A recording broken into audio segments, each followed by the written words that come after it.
I'm Brooke, 27 now. My story starts in a middle-class Ohio neighborhood where my childhood truly unraveled. My stepfather, Harrison, ruled with a belt, and his son, Tyler, was plagued by entitlement. When I was 16, refusing to be Tyler's servant resulted in welts that took weeks to heal. That night, I made a life-altering decision. I left with only $1 in my pocket. They never knew their abuse didn't break me. It became the bedrock of everything I built. Before I share how I transformed from a victim of abuse to a survivor, tell me in the comments where you're watching from. And please subscribe if you want more stories about overcoming adversity and finding strength in your darkest moments. My earliest childhood memories are bathed in warmth and security. My biological father, Garrett, was a kind man who coached my soccer team and read me bedtime stories every single night. I vividly recall him lifting me onto his shoulders at the park, our laughter mingling as we chased squirrels. He was an electrical engineer, and I still have the small circuit boards we crafted together for my science projects. He called me his Little Spark, a nickname that made me feel truly cherished. But my world shattered when I was 7. Dad suffered a sudden heart attack at work. One minute he was fine, the next he was gone. I remember my mom, Stephanie's, face when she picked me up from school that day. It was hollow, as if someone had scooped out her very essence. For months our house felt submerged. Movements were slow, sounds muffled. Mom would cry silently. At night, believing I was asleep. I'd find her gazing at photos, touching Dad's clothes still hanging in the closet. We were adrift, just the two of us, struggling to be a family of 2. Then Harrison entered our lives. He was Mom's co-worker at the insurance company, and initially, he was simply the man who brought casseroles and offered to mow our lawn. He had a son, Tyler, who was 13 when I was 10. Harrison seemed pleasant enough, telling jokes that made Mom laugh for the first time in months. I was grateful for that, even though his smile never quite reached his eyes when he looked at me.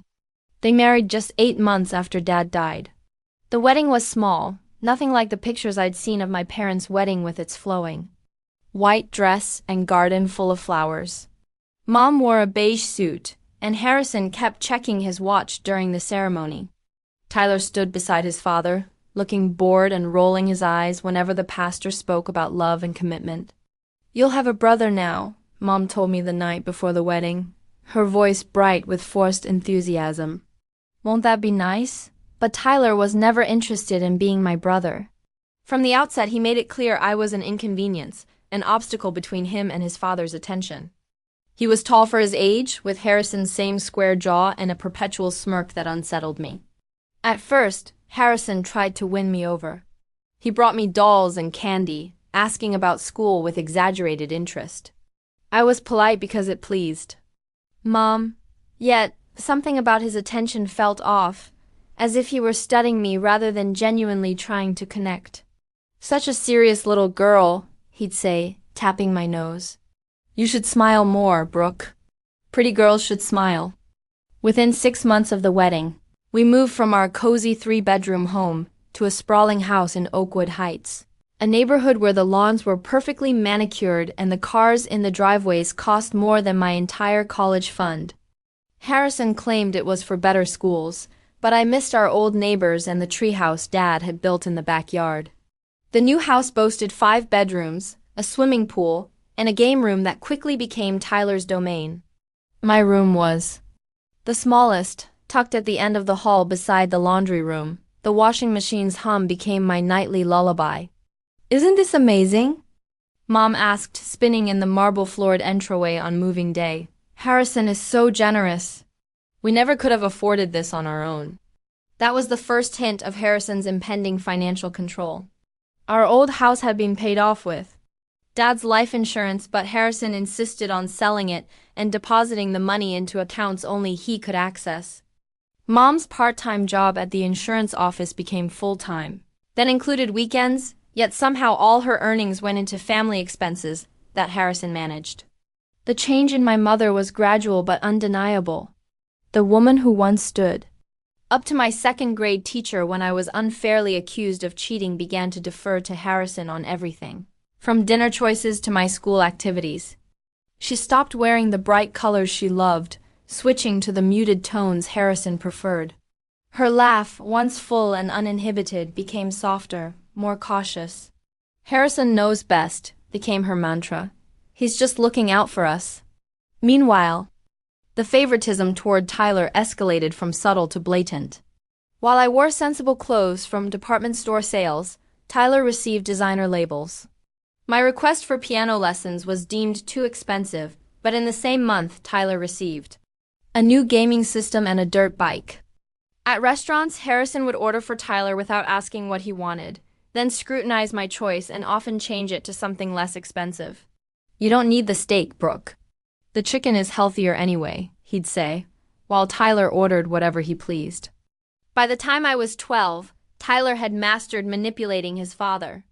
A simple "Brooke was mean to me" could result in my privileges being revoked, even without evidence. Harrison never questioned Tyler's claims, and my defenses fell on deaf ears. My mother, once my fierce protector, became a silent witness. She'd give me sympathetic looks when Harrison wasn't watching, sometimes sneaking me small treats or privileges he denied. But she never openly contradicted him, never stood firm against his unfair treatment. "Just try to get along," she'd whisper. "Harrison has given us so much." But what he'd given came with invisible strings, and with each passing month, those strings tightened around our lives like a net. I felt like a visitor in my own home, an unwelcome guest who had overstayed her welcome, but had nowhere else to go. The framed photos of my dad that once dotted our old house were reduced to a single small picture in my bedroom. When I inquired about the others, Mom said they were in storage, but her eyes couldn't meet mine. Later, I found them in the trash. Harrison having decided they were holding us back from moving forward as a family. That night, I rescued the photos and hid them under my mattress, a secret connection to the life and love I'd lost.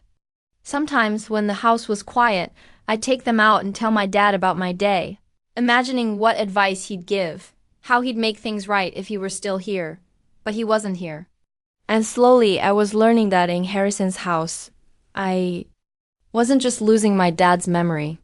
I was losing my mother too. By the time I turned 13, Harrison had established a rigid set of rules that governed our household, or more accurately, governed me. Tyler seemed exempt from most of them, creating a stark contrast in our daily lives that became impossible to ignore. My weekdays followed a strict schedule: wake up at 6 a.m. to help prepare breakfast, which meant making breakfast for everyone, attend school, return home immediately to start chores, complete homework, help with dinner, clean up, and be in my room by 9 p.m. Weekends weren't for relaxation. They were for deep cleaning the house, doing laundry, and yard work. Tyler, meanwhile, slept until noon on weekends. His chores consisted of occasionally taking out the trash, a task he frequently forgot without consequences. While I scrubbed bathrooms, he played video games. When I questioned the imbalance, Harrison's response was always the same: "Tyler has sports and needs to focus on his future. You need to learn responsibility." The first time Harrison put his hands on me in anger, I was 12. I'd accidentally broken a crystal paperweight on his desk while dusting. His fingers dug into my upper arm as he marched me to the corner of his office, leaving fingerprint bruises that lasted for days. "Clumsy girl," he hissed. "Do you know how much that cost?" When Mom saw the bruises later, I told her what happened. She frowned, touched the marks gently, but then sighed. "He's under a lot of stress at work, sweetie. Try to be more careful around his things." That night, I heard them arguing about it, the only time Mom ever truly confronted him about his treatment of me. "She's just a child, Harrison. You can't grab her like that." "Don't tell me how to discipline a child," he shot back. "Your permissive parenting is why she's so careless in the first place." The next morning, Mom made my favorite blueberry pancakes but didn't mention the argument. When I tried to talk to her about Harrison, she quickly changed the subject, her eyes darting nervously to the doorway as if expecting him to appear. These moments of attempted connection with my mother became increasingly rare. Harrison seemed to have a sixth sense for when we were having a private conversation, appearing suddenly to interrupt with some task that needed immediate attention. "Stephanie, I need you to look at these insurance papers." Or, "Brooke, Didn't I tell you to clean the pool filter? By 14, the belt had entered our household vocabulary. It hung in Harrison's study, a brown leather strap with a silver buckle that gleamed. Under the overhead lights, he never actually used it at first. He didn't need to. The threat was enough. "Don't make me get the belt, Brooke," he would say when I questioned his decisions or stood up for myself. The first time he said it, my mother gasped. But by the 5th time, she merely looked away. Her silence and acceptance were things I couldn't understand. School became my sanctuary. I threw myself into academics, joining every club that would keep me out of the house until the last possible moment. My straight A's and academic achievements were met with indifference from Harrison. "What good are A's if you don't have common sense?" he'd say, barely glancing at my report card. Meanwhile, Tyler struggled academically, bringing home C's and D's that Harrison blamed on bad teachers or the school system failing to engage active boys properly. When Tyler was caught cheating on a math test, Harrison stormed into the school, not to apologize or accept responsibility, but to argue that the teacher was at fault for making the material unnecessarily complicated. My only real friend during this time was Allison Patel, a quiet girl from my advanced English class who shared my love of books. We spent lunch periods discussing novels and poetry, creating a small bubble of normalcy in my increasingly chaotic life. Allison was the first to notice the bruises, the way I winced when someone touched my shoulder or back unexpectedly. "Are things okay at home?" she asked one day as we walked to chemistry class. "Of course," I answered too quickly.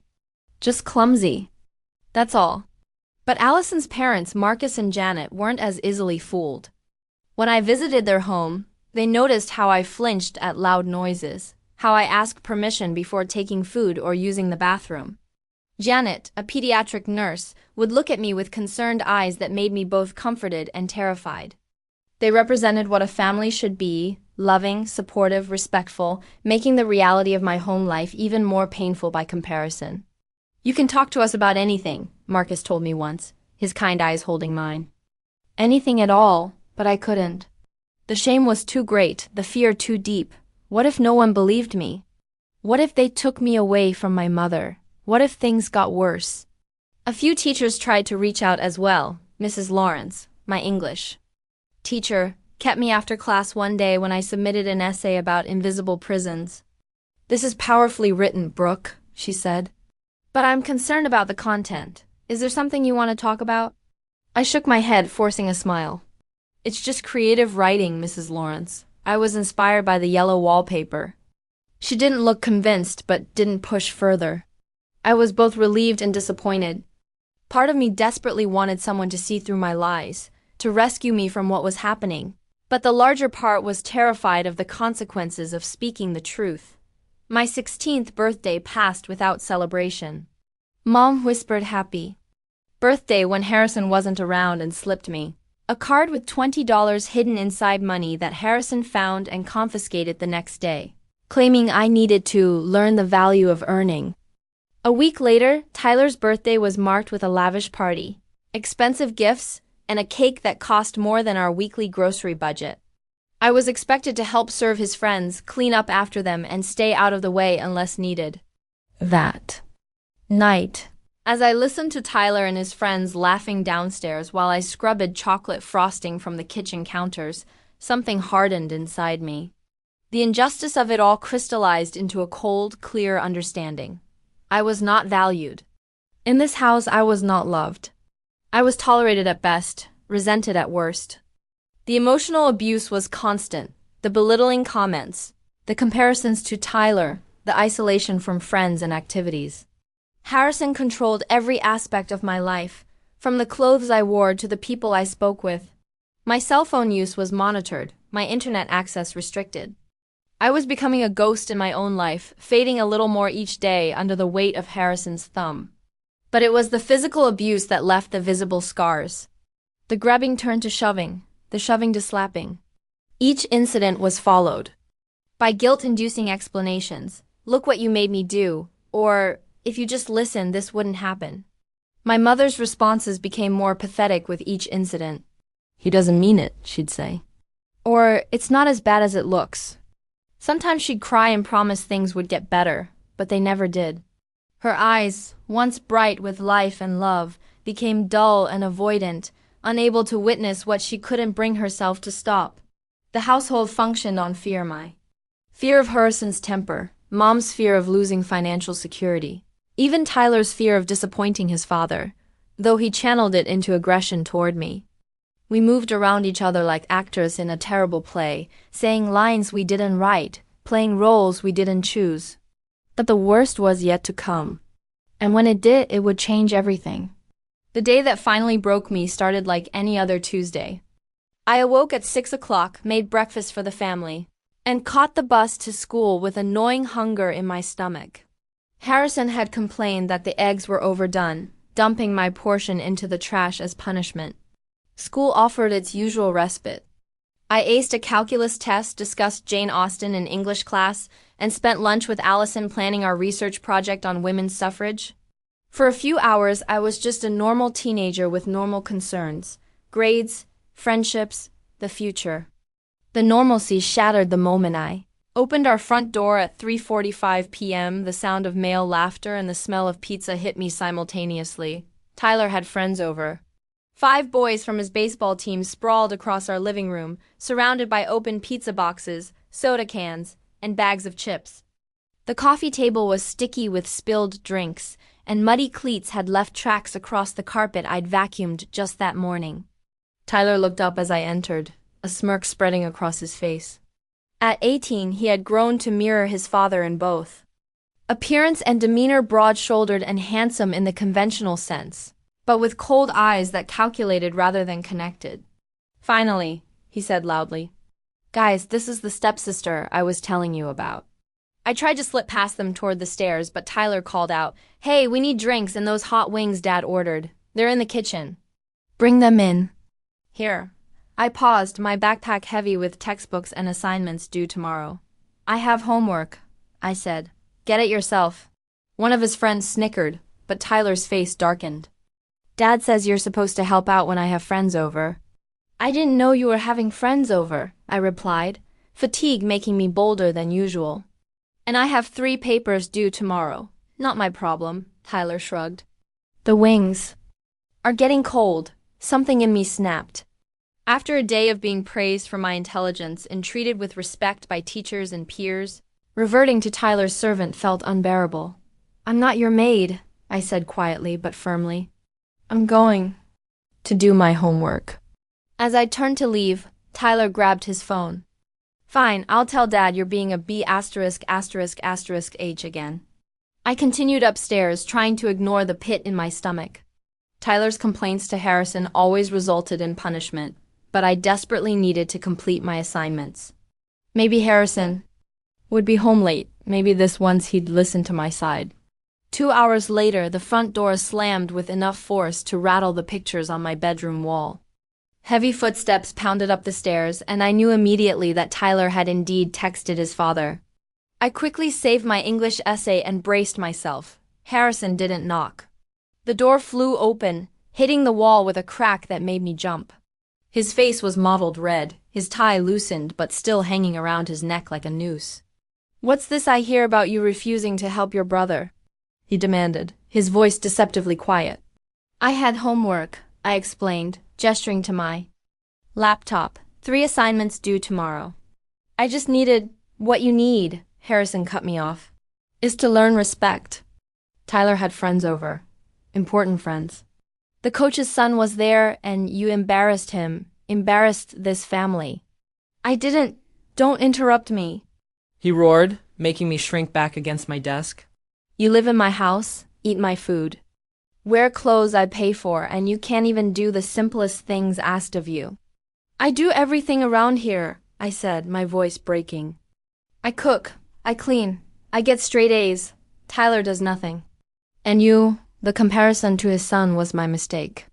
Harrison's face contorted with rage as he unbuckled his belt, sliding it through the loops of his pants with a hiss of leather that would haunt my nightmares for years to come.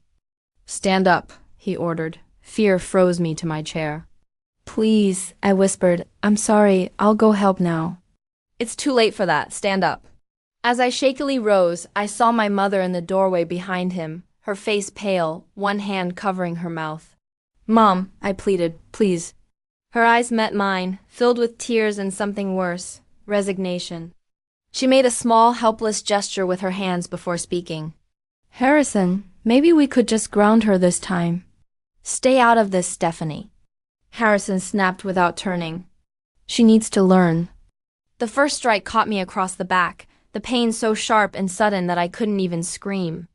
The second hit my shoulder, the third the back of my thighs. I counted 6 lashes in total, each one punctuated by Harrison's labored breathing. And my stifled sobs. When it was over, he coiled the belt around his fist, breathing heavily as if he'd exerted himself. No dinner tonight, he announced. Maybe hunger will improve your attitude? As he turned to leave, he addressed my mother, who still stood frozen in the doorway. Make sure she stays in here. I don't want to see her face again tonight. Mom nodded mutely, her eyes downcast. As Harrison brushed past her, she seemed to physically shrink, making herself smaller to avoid contact with him. When we were alone, she finally entered my room, closing the door softly behind her. I lay face down on my bed, each breath sending fresh waves of pain through my body. Let me see, she whispered, gently lifting the back of my shirt. Her sharp intake of breath told me what I couldn't see, that the welts were bad, possibly bleeding. I'll get some ice, she said, her voice trembling. Why didn't you stop him? I asked, the question I'd been holding back for years finally escaping, Mom's hands stilled. You don't understand, Brooke. Harrison. He provides for us. We need Him. No, we don't, I said, wincing as I sat up to face her. Dad left us the house. You have a job. We were fine before him. It's complicated, she murmured, unable to meet my eyes. Sometimes in life we have to make compromises. Compromises, I echoed in disbelief. He just beat me with a belt. Lower your voice, she hissed, glancing nervously at the door. You'll make things worse. In that moment, looking at my mother's frightened eyes, I realized a devastating truth. She would never protect me from Harrison. Whether from fear, financial dependence, or some misguided belief that this was what we deserved. She had chosen her path, and it didn't include standing up for me. After she left to get ice, I heard them arguing downstairs. Their voices rose and fell, Mom's pleading tone occasionally breaking through Harrison's deeper rumble. I strained to hear, hope flickering that perhaps she was finally defending me. She's just a teenager. The belt was too much, Harrison. Don't tell me how to discipline her, he shot back. Your coddling is why she's so disrespectful. If my father had caught me talking back like that, she's not your child. Mom's voice was louder now, braver than I'd heard in years. There was a pause, then Harrison's voice, deadly quiet. No, she's not, and that's becoming increasingly clear. Another pause, then Mom's voice again, deflated and defeated. I'm sorry. I didn't mean, of course you're her father now. Go take her the ice if you must, Harrison said dismissively. But remember who pays the bills in this house, Stephanie. Remember what your life was like before me. When Mom returned. With the ice pack, her eyes were red-rimmed, her hands shaky. She helped me apply it to the worst welts, her touch gentle but impersonal, as if she were a nurse treating a stranger. It'll be better tomorrow, she said. The same thing she always said, just try to get some sleep. After she left, I lay in the darkness. The pain in my body was nothing compared to the agony in my heart. The truth I'd been avoiding crashed down with undeniable clarity. No one was coming to save me. Not my mother, not a teacher, not some authority figure who would magically recognize my suffering. If I wanted to survive, I would have to save myself. That night, as the house grew quiet and the welts on my back throbbed in time with my heartbeat, I made a decision that would change the course of my life. I would leave this house, this prison of fear and pain. I would find a way out no matter what it took. I didn't know yet how I would do it or where I would go. I had no money, no resources, no support system. But as I stared at the ceiling, one thought crystallized with perfect clarity. Staying would destroy me. and I refused to be destroyed. For the next 2 weeks, I lived a double life. On the surface, I was the obedient stepdaughter, quiet, compliant, invisible. I served Tyler and his friends without complaint, cleaned the house to Harrison's exacting standards, and kept my eyes downcast during his lectures on my many failings. The welts on my back faded from angry red to dull purple, then sickly yellow, a calendar of healing marking the days since my decision. But beneath this performance of submission, I was planning my escape with the methodical precision of someone much older than 16. During free periods at school, I used the library computers to research youth shelters and resources for runaways, always careful to clear the browser history afterward. I printed information at the school library, a page at a time, hiding them between homework assignments in my binder. What I found wasn't encouraging. Most shelters had limited beds, strict curfews, and maximum stays of 2 to 4 weeks. Foster care seemed equally daunting. Stories of multiple placements and abuse made me hesitant to enter the system so close to my 18th birthday. I'd be an adult in less than 2 years. I just needed to bridge the gap. Money was my biggest obstacle. Harrison controlled my mother's income, and my own earnings from occasional babysitting jobs went straight into a college fund I suspected didn't actually exist. I started saving my lunch money, skipping meals to tuck away a few dollars each day. Over 2 weeks, I managed to save $27. Not much, but a start. Then disaster struck. Harrison was organizing my room, his euphemism for searching it, and found the cash hidden in a tampon box. The one place I thought he wouldn't look. Planning something? He asked, dangling the bills before me that evening, his voice casual, but his eyes sharp. Saving for a book, I lied, my heart pounding. For school. All school books should be provided, he said. If you need something extra, I'll order it. No need for secret cash. He pocketed the money, adding, I'll put this in your college fund. That night, a new lock appeared on the outside of my bedroom door. Just a precaution, Harrison explained to my mother. She's been acting erratic lately. Teenagers sleepwalk. Sometimes it's for her safety. The lock was only used when they were sleeping or out of the house, but its message was clear. I was now a prisoner in my own home. Harrison also increased his monitoring in other ways, checking my backpack daily, requiring receipts for any school expenses, even limiting my bathroom time to prevent dawdling. I needed a new plan and fast. At school, I finally confided in Allison, carefully sharing some of my situation while downplaying the worst aspects. Even this edited version made her eyes widen with concern. You can stay with us, she offered. Immediately, my parents would understand. I considered it briefly, but the Patels lived just 3 streets away from us.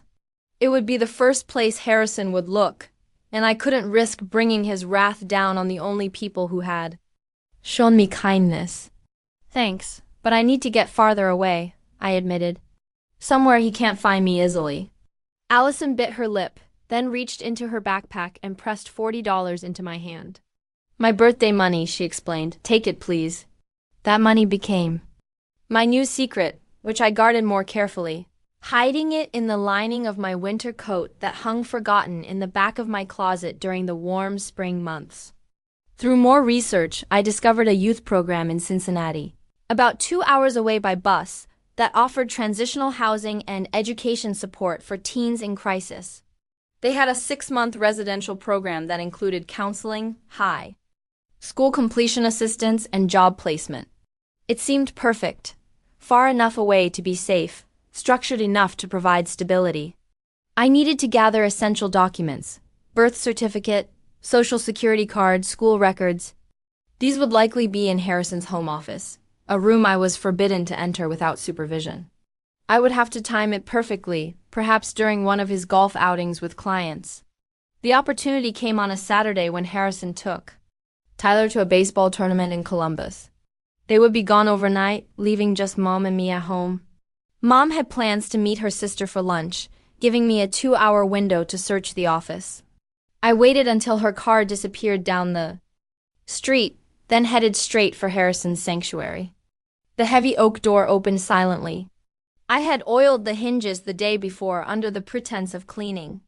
Inside, the room smelled of leather and Harrison's cologne, the scent making my stomach clench with Pavlovian fear. The filing cabinet yielded. Nothing but financial records and insurance policies. His desk drawers contained office supplies, business cards, and a flask of whiskey. I was beginning to panic when I spotted a fireproof safe tucked under the credenza. It would certainly contain the documents I needed and would certainly be locked. I tried obvious combinations. Harrison's birthday, Tyler's birthday, their old house number, with no success. As precious minutes ticked by, desperation set in. I was about to give up when I noticed a framed photo on the bookshelf, the only personal touch in the sterile office. It showed a younger Harrison standing beside a classic Corvette, its license plate clearly visible, CV 1968, with trembling fingers. I tried 1968. The safe clicked open. Inside, I found exactly what I was looking for, a blue folder containing family documents. My birth certificate was there, as was my social security card. I also found my original health insurance card and several report cards Harrison had intercepted. Before I could show them to Mom, I took only what belonged to me, carefully replacing everything else exactly as I had found it. As I was closing the safe, I noticed a manila envelope labeled Garrett Wilson Estate. My father's name made me pause. Inside were documents related to the sale of our old house. And my heart stopped. A copy of my father's will specifying that a trust had been established for my education. According to the statement inside, that trust contained over $50,000. Money that Harrison now controlled as my legal guardian. Money I would never see unless I escaped. I returned everything to the safe except my own documents, which I slipped into the back of my calculus textbook, the one place Harrison would never look. When Mom returned home, I was exactly where I was supposed to be, at the kitchen table working on homework. If she noticed my shaking hands or flushed face, she didn't mention it. That night, I took stock of my resources, $40 from Allison, my student ID, the essential documents, and a single dollar bill I found in an old birthday card. $41 to start a new life. It wasn't much, but it was everything I had. The next week brought increased tension at home. Harrison seemed suspicious, watching me more closely than usual. Twice I caught him in my room when I returned from school. Though he claimed he was fixing a loose floorboard or checking for mold, my backpack was searched more thoroughly. My phone checked for unauthorized calls. "Your attitude concerns me," he said at dinner one night, pointing his fork at me like a weapon. "You've been too quiet lately. What are you hiding?" "Nothing," I answered, eyes on my plate, just focused on school. "Look at me when I'm talking." "To you," he snapped. I raised my eyes, careful to keep my expression neutral despite the hatred burning in my chest. "That's better," he said with a cold smile. "Remember, Brooke, I'm watching you always." That night, as I lay awake listening to the house settle, I heard my mother's soft footsteps approach my door. She slipped something underneath, a small envelope containing $20 and a note. "For the book you wanted. Love, Mom." It was both a peace offering and an acknowledgement of Harrison's theft. Too little, too late, but it brought my escape fund too. $61. Enough for a bus ticket to Cincinnati and maybe a meal or two. The next day, Harrison threatened worse punishment after I forgot to defrost the chicken for dinner. As he loomed over me, I caught the familiar scent of whiskey on his breath, and saw his hand drift toward his belt buckle. "Just do what he says," my mother whispered from across the kitchen. "It's easier." In that moment, I knew I couldn't wait any longer. The next opportunity would be my last in this house, regardless of whether my plans were complete. Better to leave with $61 and incomplete plans than to stay for one more strike of Harrison's belt. That night, I packed a small backpack with essentials, 2 changes of clothes, my documents, toiletries, a notebook, and a photo of my dad. I wore my heaviest jeans and layered 2 shirts under my jacket, both to maximize what I could take and to provide some cushioning should Harrison catch me before I made it out. I set my alarm for 4:30 a.m. early enough that both Harrison and Tyler would be deeply asleep, but late enough that I could catch the first bus downtown at 5:15. As I finally drifted asleep, My last thought was of my mother. I was leaving her behind in this house of horrors. But I had to believe she was making her own choice to stay. At 16, my first responsibility had to be to myself, a lesson I'd learned from her failure to protect me. Tomorrow I would be free, or I would face consequences worse than any I'd experienced before. There was no middle ground left. The shrill beep of my watch alarm at 4:30 a.m. sent a jolt of adrenaline through my body. I silenced it instantly, heart pounding as I listened for any movement in the house. Nothing but the familiar creaks of the heating system and the distant hum of the refrigerator broke the pre-dawn silence. I was already dressed, having slept in my clothes. The backpack I'd packed sat ready beside my bed, containing everything I could safely take with me, which wasn't much. My hands trembled as I zipped up my jacket and shouldered the bag, its weight both a burden and a reminder of how little I truly possessed. $61 in my pocket. A handful of documents proving my existence. One photograph of happier times. A single dollar bill that had somehow survived Harrison's scrutiny. The dollar that would become symbolic of my new beginning. The irony wasn't lost on me. After years of living in a mansion filled with expensive things, I was leaving with less than most homeless people carried. Yet, I felt lighter than I had in years, the anticipation of freedom outweighing the fear of the unknown. The bedroom door opened with a soft click. Harrison hadn't bothered locking it last night, confident in his psychological control over me. I paused in the doorway, looking back at the room that had been my prison cell for years, the narrow bed with its faded blue comforter, the desk where I'd studied for countless tests while nursing bruises, the window through which I'd watched seasons change, dreaming of escape. I felt nothing saying goodbye to it. No nostalgia, no regret, just a cold certainty that I was doing what I needed to survive. The hallway stretched before me like a minefield. I knew every creaky floorboard, every spot to avoid. With the precision of someone who has rehearsed an escape route hundreds of times in their mind, I navigated the corridor, past Tyler's room, where his heavy snoring provided audio cover, past the master bedroom where Harrison and my mother slept. I paused at their door. A sudden impulse to see my mother one last time nearly overwhelming me. Would she understand when she found me gone? Would she worry? Would she finally stand up to Harrison? Or would she accept whatever story he fabricated about my disappearance? In the end, I kept moving. There would be no tearful goodbyes, no promises to stay in touch. Clean breaks heal faster, and I needed to heal. The stairs were trickier. Each Step carefully taken on the outer edge where the wood was less likely to protest under my weight. At the bottom, I slipped my feet into the sneakers I'd positioned by the door the night before, ready for a quick exit. The deadbolt turned with a sound that seemed thunderous in the quiet house. I froze, waiting for shouts or footsteps, but none came. With one final push, I was outside, the cool spring air hitting my face like a baptism. Freedom. I didn't run. Running would attract attention in the sleepy suburban neighborhood. Instead, I walked with purpose toward the main road, fighting the urge to look back at the house that had never been a home. Only when I turned the corner, out of sight of Harrison's windows, did I allow myself to quicken my pace. The bus stop was a mile away near the shopping center at the edge of our neighborhood. The streets were empty at this hour, the occasional car passing with drivers who barely glanced at the teenage girl walking alone. In Oakwood Heights, appearances were everything, and nobody wanted to acknowledge anything that might disrupt the perfect suburban facade. I reached the bus stop at 5:05 a.m., 10 minutes before the first downtown bus was scheduled to arrive. My single dollar, the last of my emergency money, would pay for this first leg of my journey. From downtown, I would use some of Allison's money to buy a ticket to Cincinnati, where the youth program awaited. The bus arrived precisely on time, its headlights cutting through the morning mist. The doors hissed open to reveal a middle-aged driver with kind eyes and a salt and pepper beard. "Early start, huh?" he commented as I dropped my dollar into the fare box.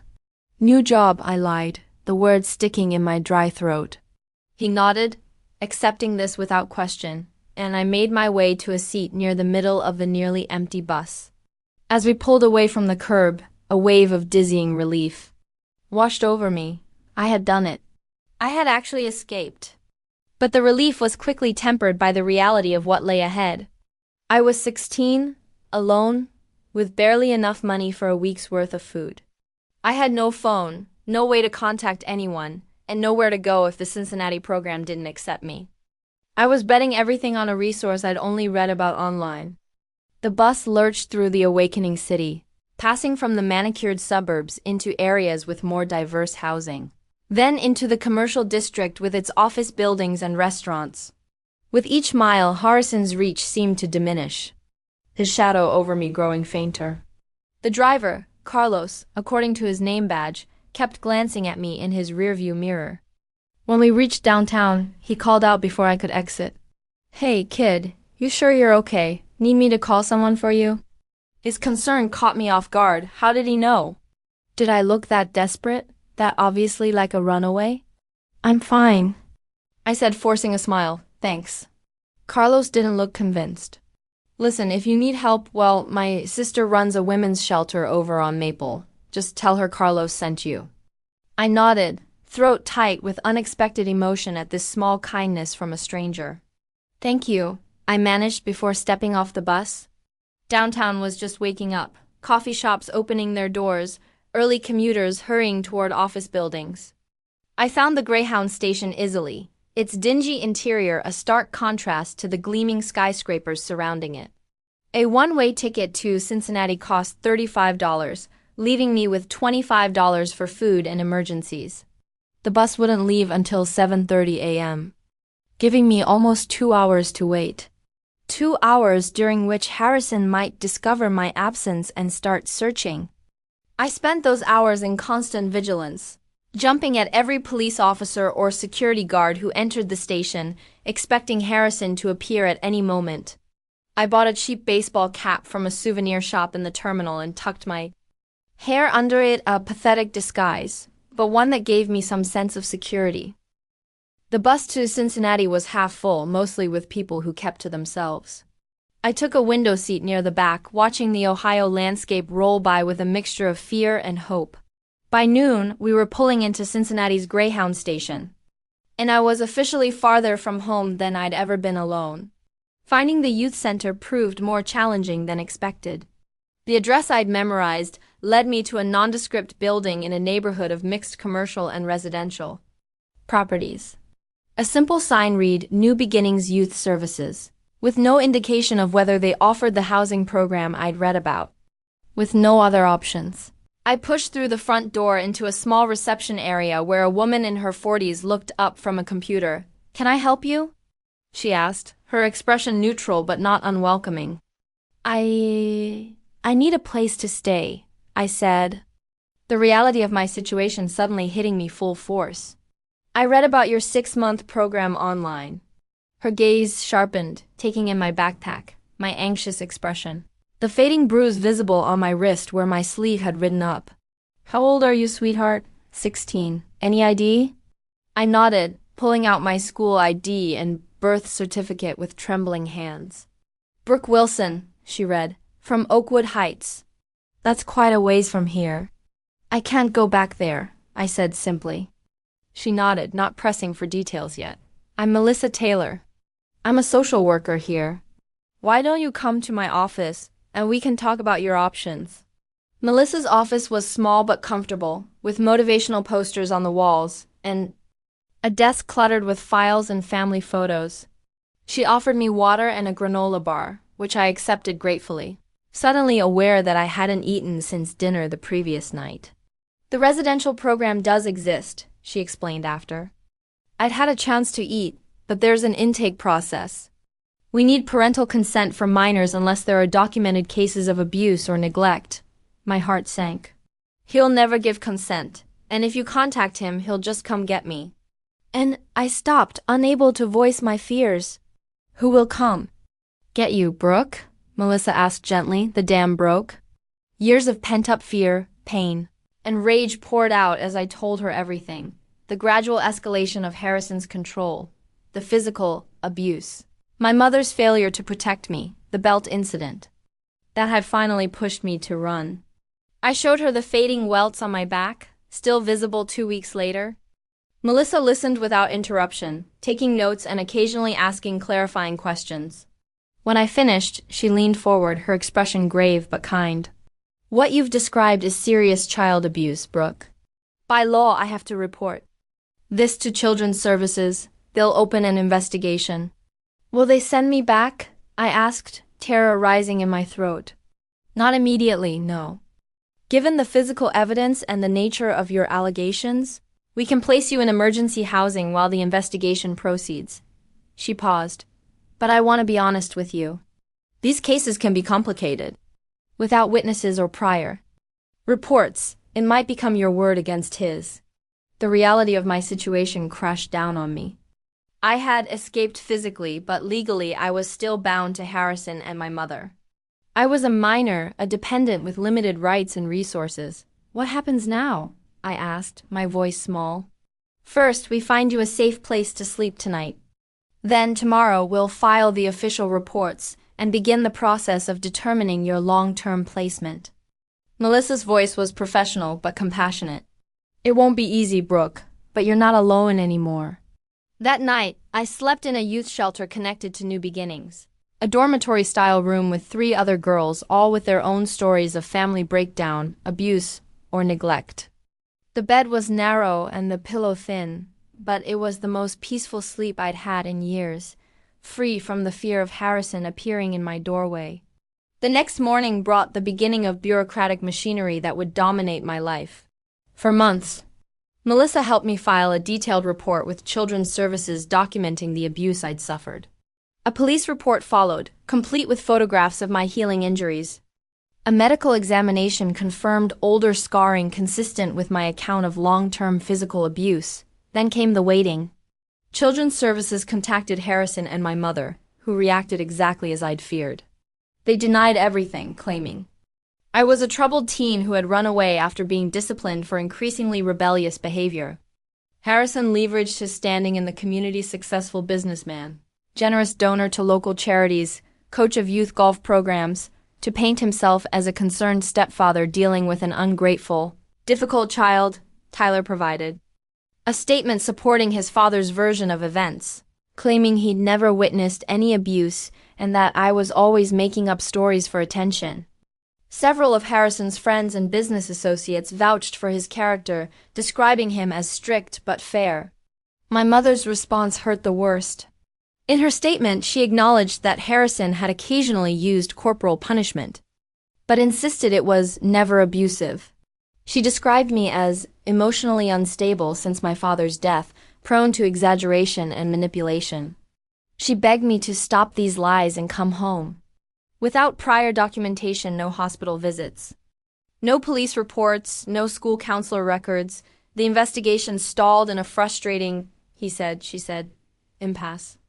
The welts on my back had faded by then, leaving only my word and the social worker's documentation of injuries that could, as Harrison's lawyer suggested, have been sustained during her unauthorized departure from home.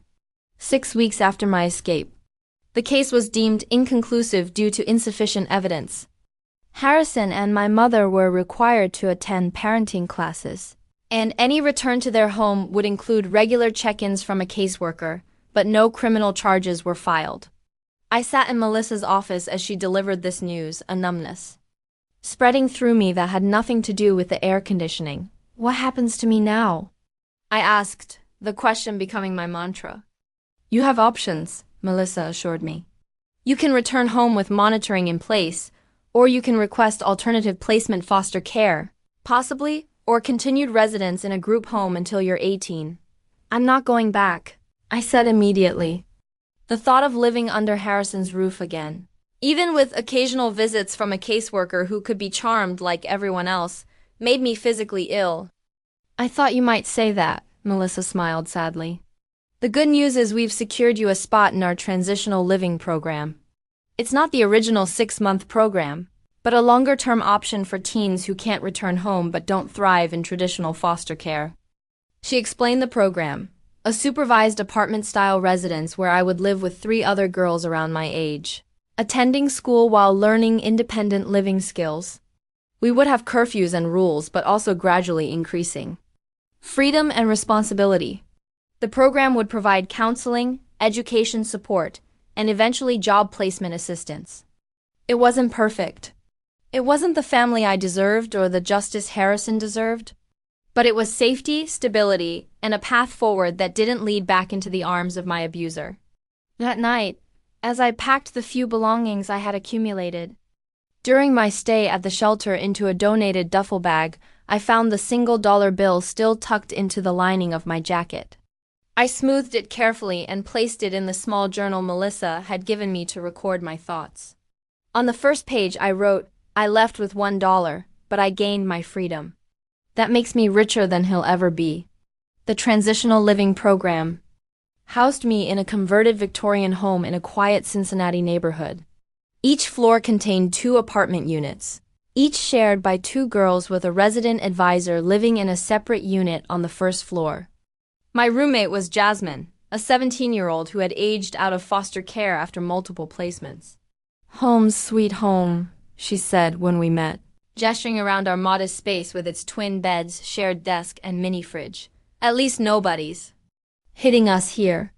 Jasmine's matter-of-fact attitude about abuse was jarring at first, but soon became comforting.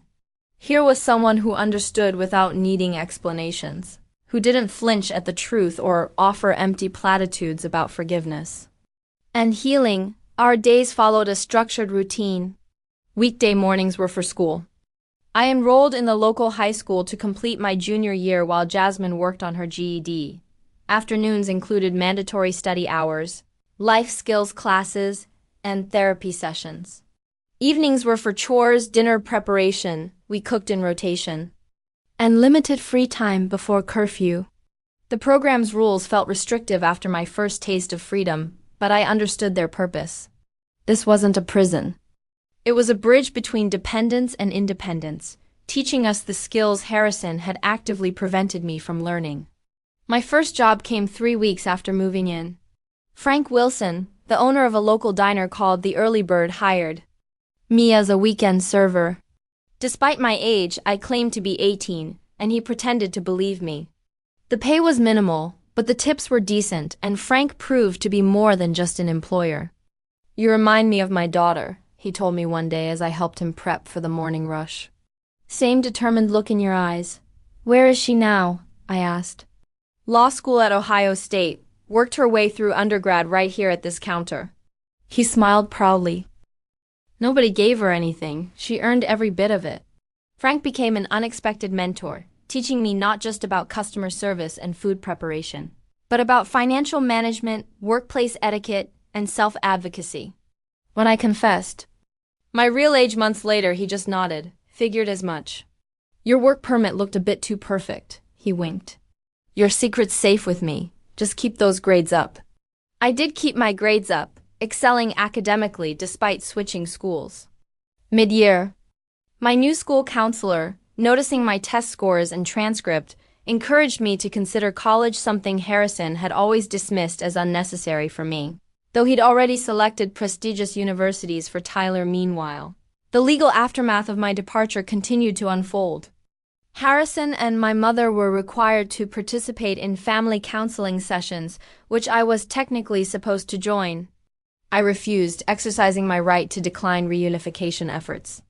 Harrison's initial demands that I return home gradually subsided as he realized the scrutiny would continue as long as he pursued the matter.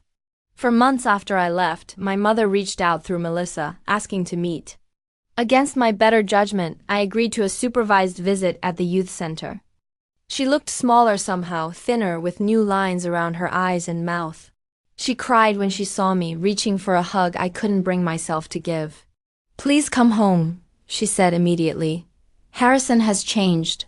He's in therapy." He's taking anger management classes. He misses you. "Does he admit what he did to me?" I asked. Her hesitation was answer enough. "He acknowledges he was too harsh sometimes. But Brooke, every family has problems. We can work through this." "No, Mom, what happened wasn't family problems. It was abuse."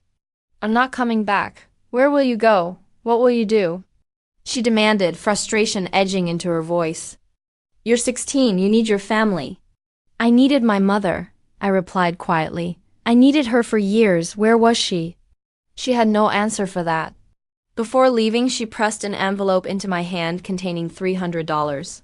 He doesn't know, she whispered. Please take it. I donated the money to the youth center's emergency fund. I couldn't explain, even to myself, why I couldn't keep it. Only that it felt tainted too little, too late, a price tag on years of suffering. After that meeting, I made the difficult decision to cease all contact with my mother. The therapist I saw weekly, Dr. Bennett, helped me work through the guilt and grief this decision caused.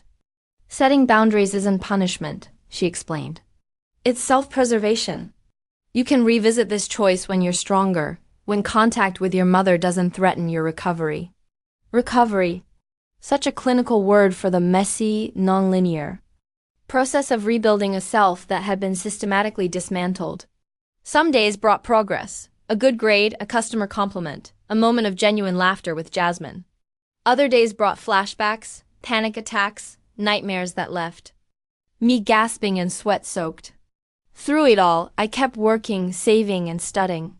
Frank increased my hours during summer break, allowing me to build a modest savings account.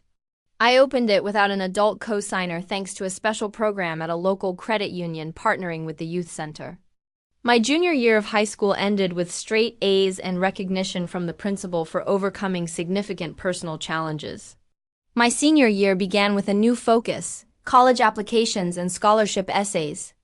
Every spare moment not spent working or studying was dedicated to researching financial aid options and writing personal statements that somehow had to translate my experiences into something admissions committees could evaluate. The local community college offered an information session at our school, and I found myself drawn to their practical approach and affordability. The admissions counselor, Dr. Rivera, took a special interest in my situation.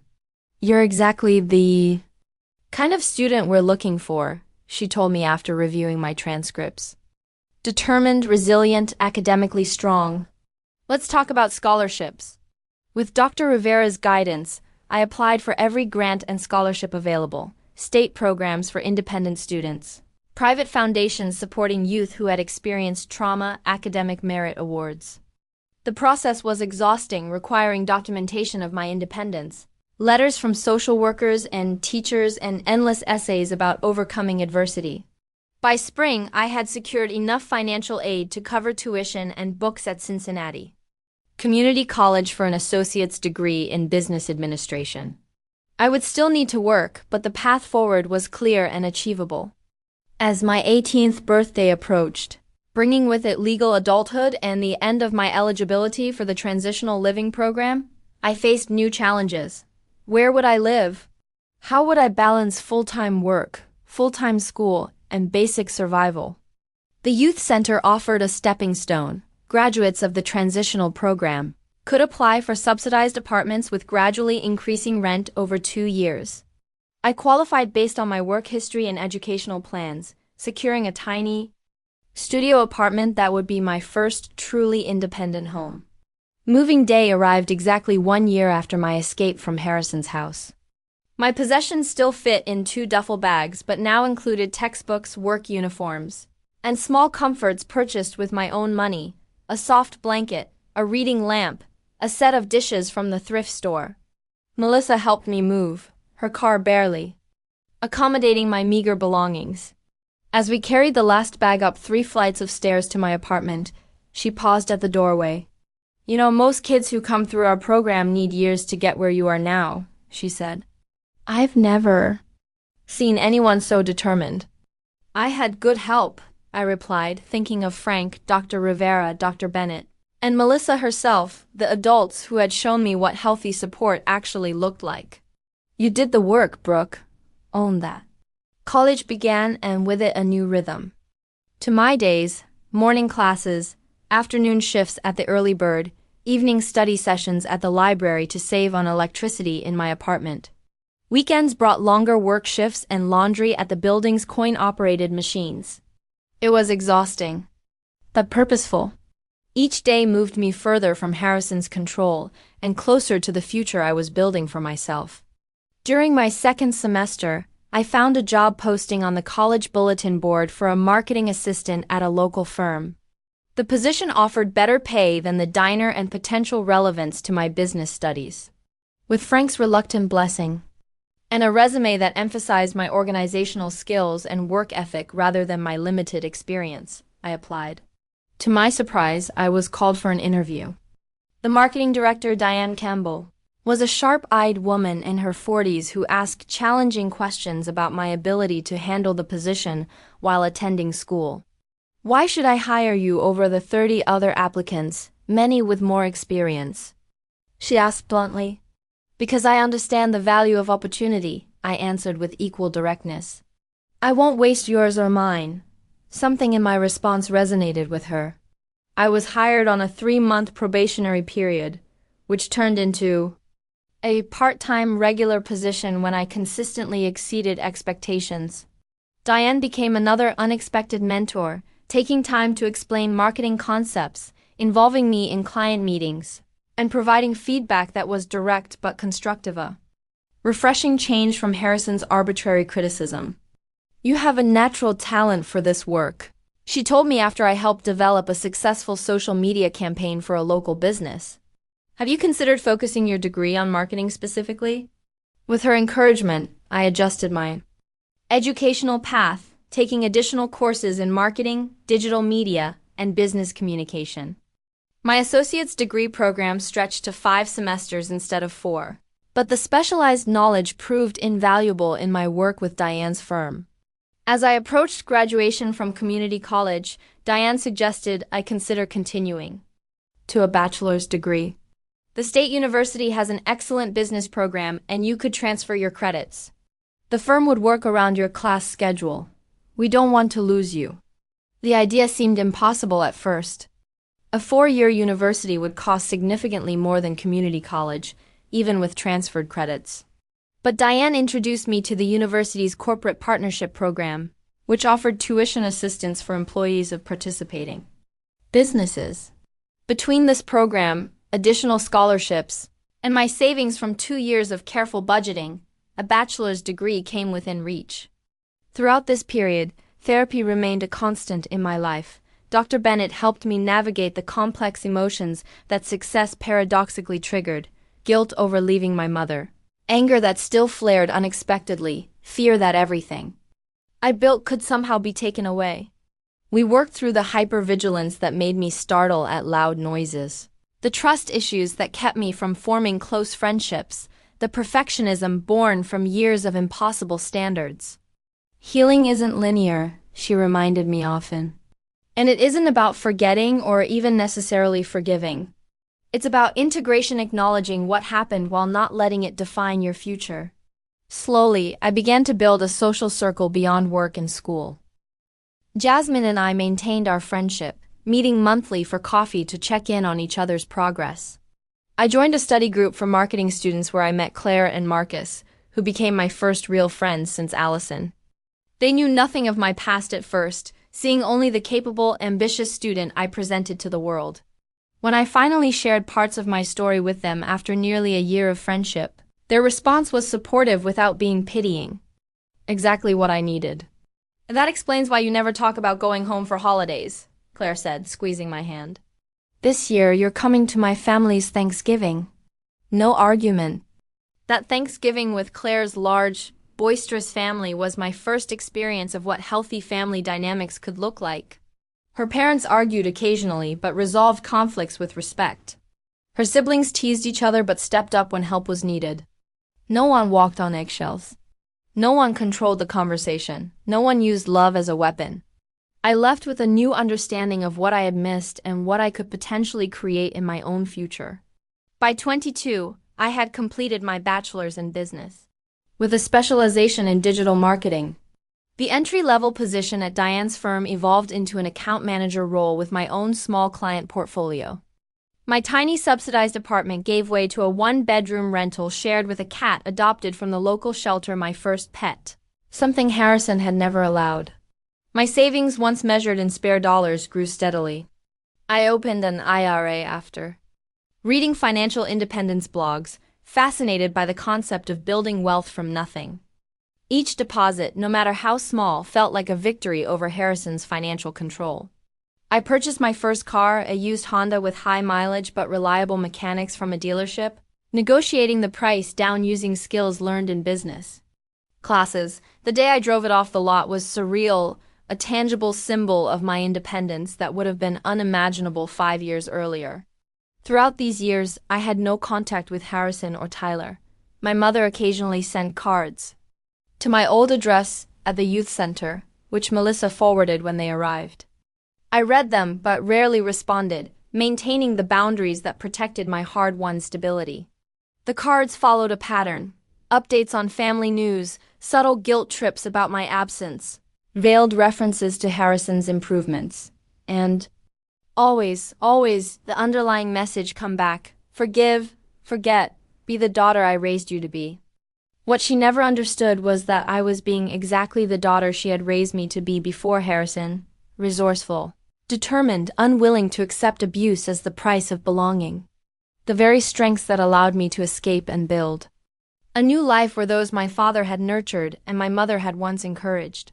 In therapy, I worked through the complex grief of losing both parents, my father to death, my mother to her own choices. Dr. Bennett helped me understand that my mother was both victim and enabler, trapped in her own patterns of dependency and fear, but still responsible for failing to protect her child. You can acknowledge her limitations without excusing her actions, Dr. Bennett explained. And you can love the mother she was while accepting the mother she became. This perspective helped me respond to her occasional messages with brief, neutral updates on my education and work, neither inviting deeper connection nor completely severing the fragile thread between us. It was a compromise between the daughter who still loved her mother and the woman who needed to protect herself. As I approached my 23rd birthday, I looked around my small but comfortable apartment at the degree hanging on the wall, the business cards with my name printed beneath the company logo, the savings account statement showing a balance that represented thousands of hours of work and sacrifice. From the single dollar I'd escaped with, I had built something Harrison could never take away. Not just financial independence, but self-respect, professional skills, and the knowledge that I had survived the worst and emerged stronger. That night, I took out the journal Melissa had given me years ago, opening to the first page where that single dollar still rested between the pages, slightly faded but intact. Beneath my original entry I wrote, 5 years later I'm still richer than he'll ever be. At 27, my life bore no resemblance to the frightened 16-year-old who had fled with a single dollar. I had been promoted to senior marketing strategist at the firm, managing our largest client accounts and mentoring new hires. The side consulting business I'd started 3 years earlier, initially just website design for small local businesses, had grown into a boutique digital marketing agency with its own modest client list. My apartment, once sparse and functional, now reflected both my personal style and financial stability. Art on the walls, comfortable furniture, a dedicated home office for my consulting work. I had friends, colleagues, and a network of supportive relationships built on mutual respect rather than fear and obligation. The psychological scars remained, of course. Certain sounds, a belt being removed, a door slamming too loudly could still trigger momentary panic. I maintained careful control over my living space, my schedule, my finances control that sometimes veered into rigidity. Trust came slowly, earned through consistent actions rather than promised words. But therapy had given me tools to manage these responses, to recognize them as normal reactions to abnormal experiences rather than weaknesses or flaws. The flashbacks that once paralyzed me now passed more quickly, acknowledged but not empowered. I was presenting at a regional marketing conference in Columbus when the past collided with the present in an unexpected way. During the networking lunch following my presentation on digital strategy for small businesses, a man approached my table. "That was an impressive talk," he said, extending his hand. "Tyler Matthews, Midwest Sales Director at TechSphere." I froze, the bread roll in. My hand suddenly felt like lead. His face had matured, losing the teenage softness I remembered. But the eyes were unmistakable. Harrison's eyes, calculating and slightly cold even when smiling. He didn't recognize me immediately. Why would he? The poised marketing executive, in a tailored suit, bore little resemblance to the teenager he had tormented. "Brooke Wilson," I replied, shaking his hand briefly. "Thank you for the compliment." I watched the moment recognition dawned, the slight widening of his eyes, the instinctive step backward, the flush creeping up his neck. "Brooke from—" "I mean my stepsister Brooke." "Former stepsister," I corrected calmly, aware of colleagues within earshot. "It's been a long time."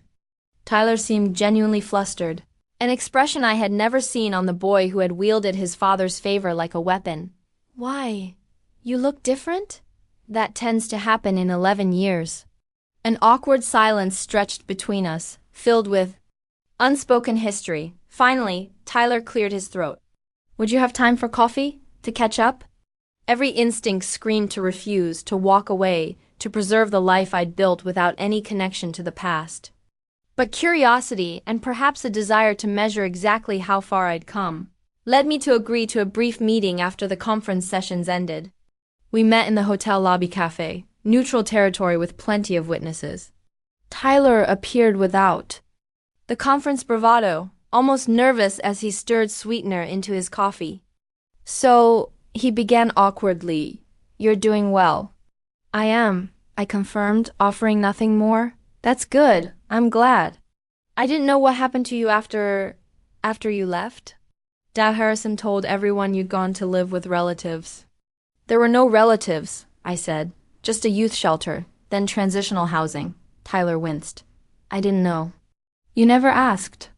The words weren't accusatory, simply factual. He stared into his coffee. "Things fell apart after you left." Dad started drinking more. The business had problems. He and Stephanie divorced about 3 years later. This was news, though not particularly surprising. Without me as the household scapegoat, the dysfunction would have needed new targets. "I'm sorry to hear that," I said, surprised to find I meant it. Not for Harrison, but for my mother who had lost everything she sacrificed me to keep. Dad remarried again last year. Some woman from his golf club. Tyler's tone was bitter. "I don't see him much."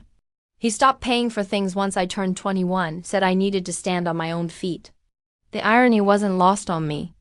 Tyler, once the golden child, now experiencing a fraction of the coldness Harrison had always shown me. But I took no pleasure in his struggles.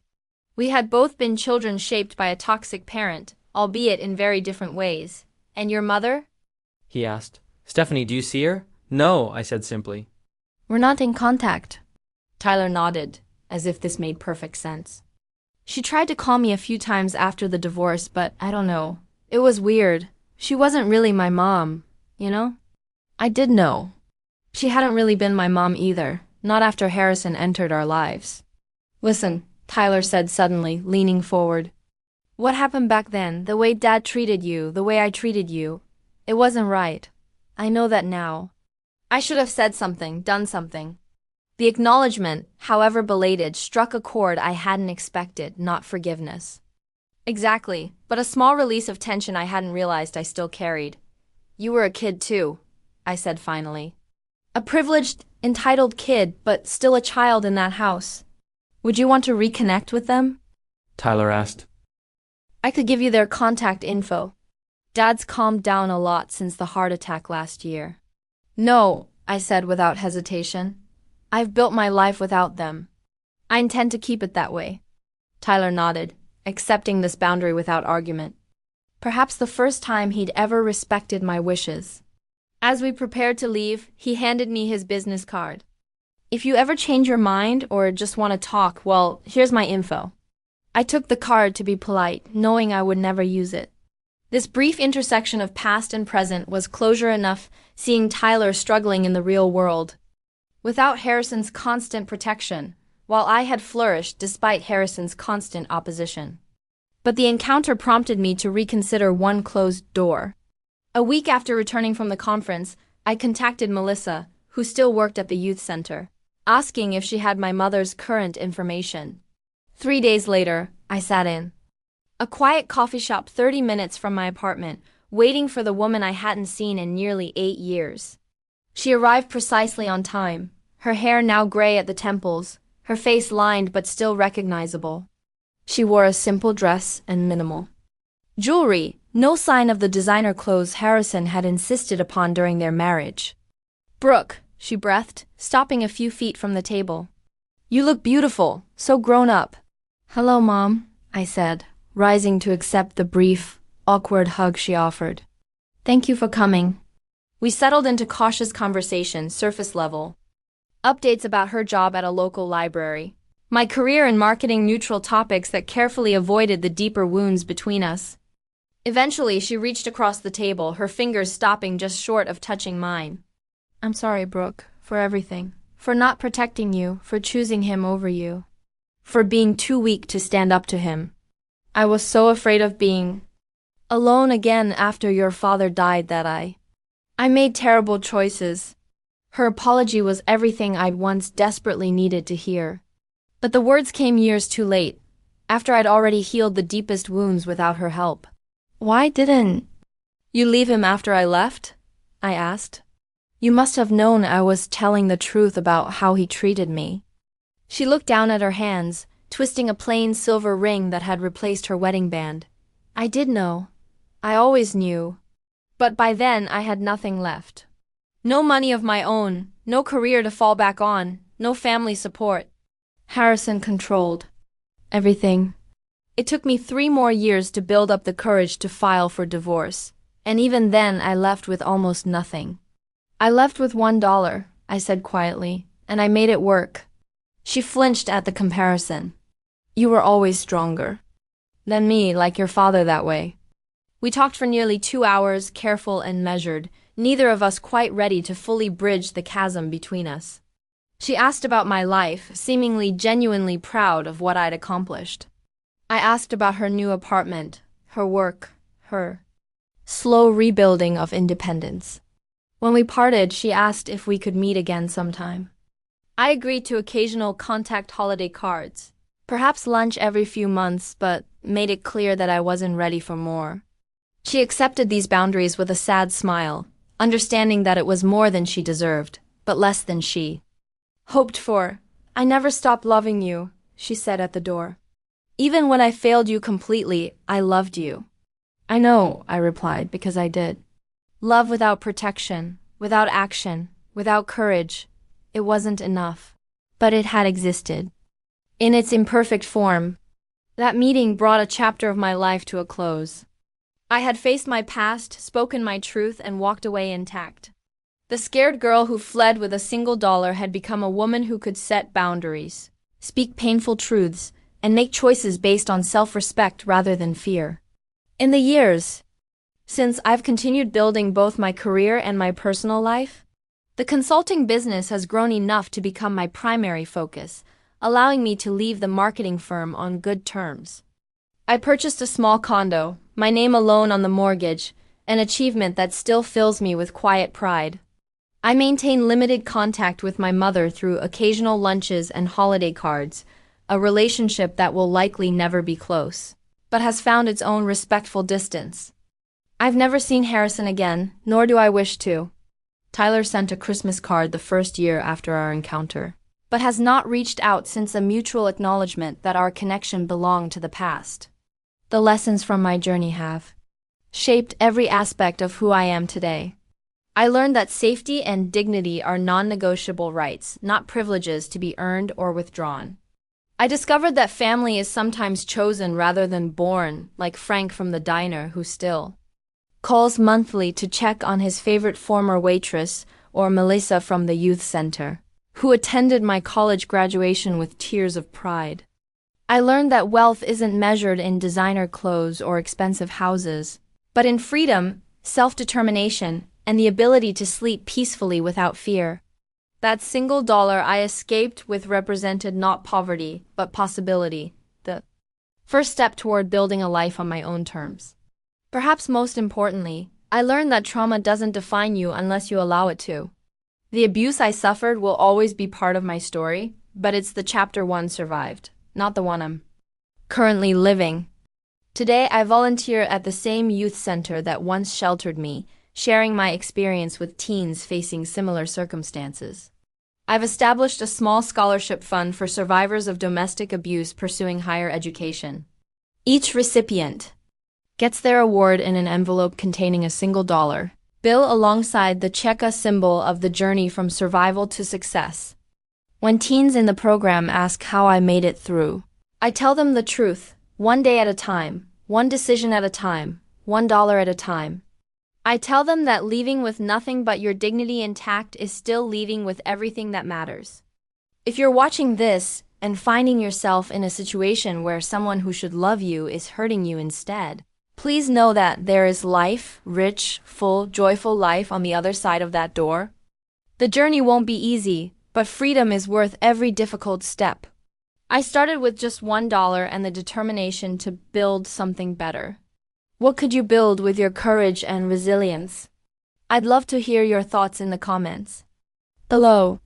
If my story has resonated with you, please subscribe to this channel for more conversations about overcoming adversity and finding strength in unexpected places. Thank you for listening, and remember, sometimes the richest journeys begin with nearly nothing but resolve.